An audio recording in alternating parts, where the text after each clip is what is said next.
एक बात याद रखिए, ऐसा व्यवहार किसी के साथ ना कीजिए कि बाद में चल के पछताना पड़े।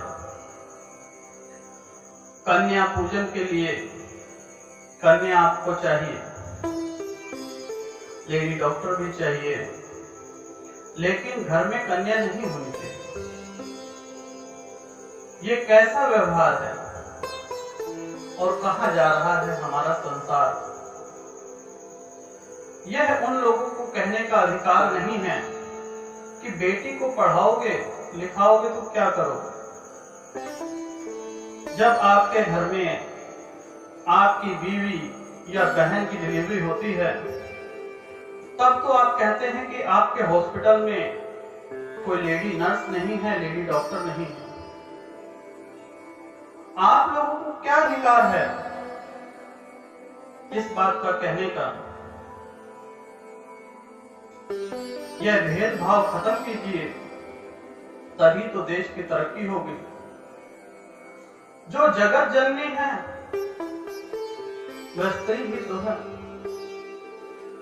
अगर स्त्री से प्रेम भंग हो जाएगा तो इस संसार की रचना कैसे होगी? इस संसार की जो रचना है वह एक स्त्री से ही है। आजकल का जो जमाना है लिंग भेदभाव खास करके हिंदुस्तान में बहुत ही ज्यादा है। आज हमारे देश में राष्ट्रपति से लेकर प्रधानमंत्री हर एक जगह स्त्री विराजमान है। चाहे रह चुकी हैं या विराजमान है, बात एक ही में है। लेकिन आज भी हमारे देश में स्त्री के साथ बहुत भेदभाव होता है। यहां तक कि अगर स्त्री को 4 दिन की कोई मानसिक प्रॉब्लम हो, उसमें भी उससे भेदभाव किया जाता है कि आप मंदिर नहीं जा सकते, पूजा पाठ नहीं कर सकते। वह तो जीवन का एक चक्र है। अगर वह चक्र बंद हो जाए तो जीवन की संरचना नामुमकिन है। जीवन हम लोग उत्पत्ति नहीं कर सकते अगर वह 4 दिन ना हो। वह 4 दिन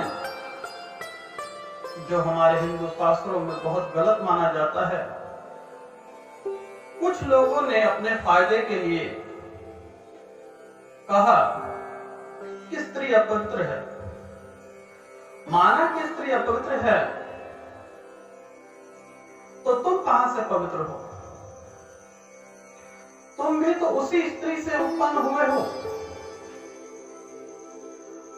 जब स्त्री अपवित्र है तो तुम भी अपवित्र हो।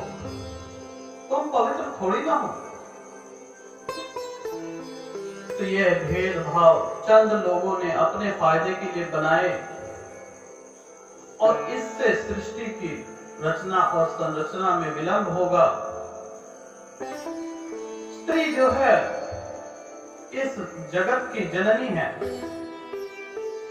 यूं कहें माता दुर्गा सरस्वती सभी देवी देवती हमारे घर की स्त्री में भी विराजमान है। प्रेम से देखेंगे, जो दादी है, माँ है, बहन है, बुआ है, वह भी एक स्त्री ही तो है। अगर स्त्री को प्रेम करेंगे, प्रेम से देखेंगे, स्त्री खुश हो जाती है। जानते हैं आप लोग, घर की स्त्री कभी नाराज हो जाए तो उसे मनाएंगे तब तो मान भी जाएगी, अन्यथा नहीं मनाएंगे तभी भी मान जाएगी। मनाएंगे तो 4 चांद लग जाएंगे। घर में सुख शांति समृद्धि वह स्त्री ही तो है। जो स्त्री घर में विराजमान है, चाहे वह बेटी है या बहन है, बुआ है, मामी, चाची, अगर उनका भी सम्मान करेंगे तो वह भी किसी देवी से कम नहीं है। अपने बुजुर्गों का आशीर्वाद लीजिए। वह दुर्गा मां उतर के नहीं आ सकती।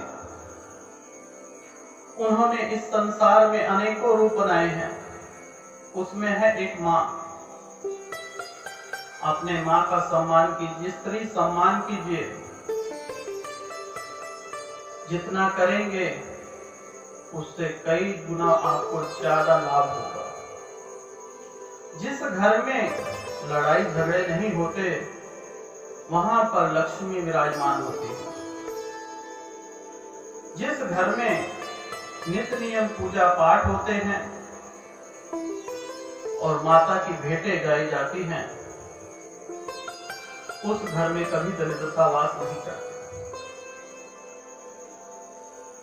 दो हैं, स्त्री और पुरुष कोई अलग नहीं है, एक ही है।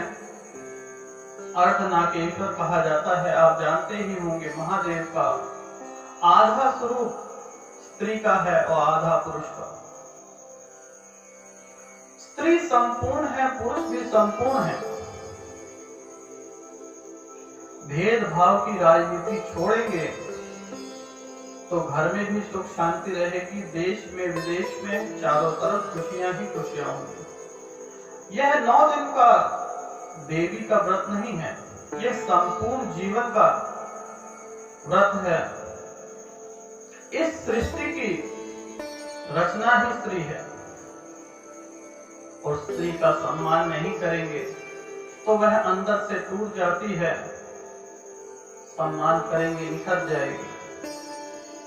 जो निखरा हुआ होता है वह सोने के समान चमका हुआ होता है। स्त्री भाइयों वही है। अब आपकी मर्जी है कि आप उसे कैसे रखते हैं। घर में आपके सुख शांति समृद्धि का वास तो होगा ही होगा, आपके अड़ोस पड़ोस में भी सुख शांति रहेगी। तो यह भेदभाव छोड़ दीजिए कि स्त्री कमजोर है, स्त्री पवित्र नहीं है, क्योंकि उत्पत्ति जो है संसार की रचना ही संरचना है, वह एक स्त्री के द्वारा ही है। स्त्री सम्मान कीजिए और अपने भविष्य में 4 चांद लगाइए। यह 9 दिन की दुर्गा नहीं, यह संपूर्ण जीवन की दुर्गा है।